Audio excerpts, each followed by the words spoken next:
Jeans were invented not long after the California Gold Rush, when a certain Mr. Levi Strauss began making miners denim work pants with copper rivets. To say he came up with a winner is something of an understatement. 450 million pairs are sold every year in the US alone, and worldwide the denim market is worth around $40 billion. But every pair of jeans has made an amazing journey from the cotton field to the high street store. Those jeans are made here in Tehuacan. This is Mexico's largest jeans factory and produces designs for most of the famous American brands, churning out 400,000 pairs every month. A typical pair of 5-pocket jeans uses 15 pieces of cloth. So they first stack the denim into piles of 100 sheets, ready for each piece of the design to be cut. It's up to pattern layer Antonio Martinez to make sure that as little material as possible is wasted. Using a computer, he can limit the offcuts to just 7%. Once he's happy, the pattern is printed onto paper. Next, the design is rolled out over the denim. This stage is more like carpentry than tailoring, and with the denim 100 sheets deep, any mistake will be costly.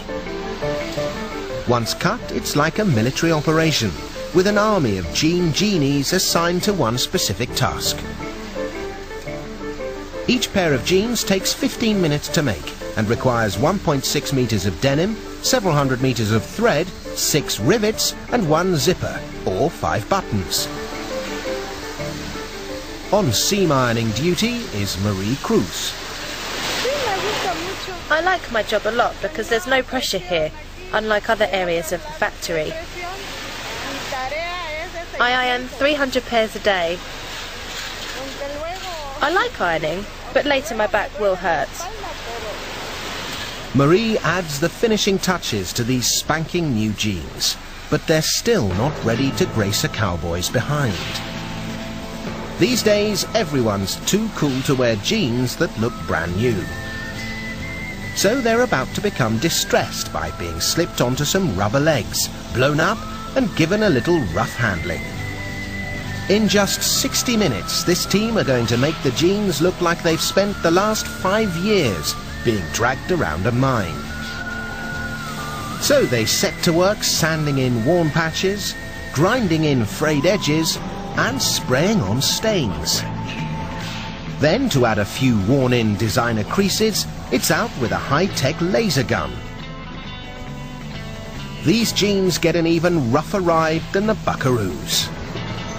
To give them a final hammering, they're tossed into gigantic washing machines, along with a few buckets of volcanic rock.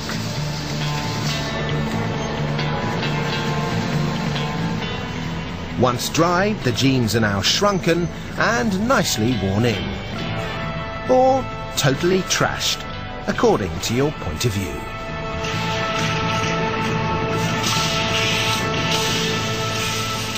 After a quick press and the obligatory label, so you know whether they're designer expensive or just cheap and cheerful, they're boxed and ready to be shipped to budding Bronco busters everywhere.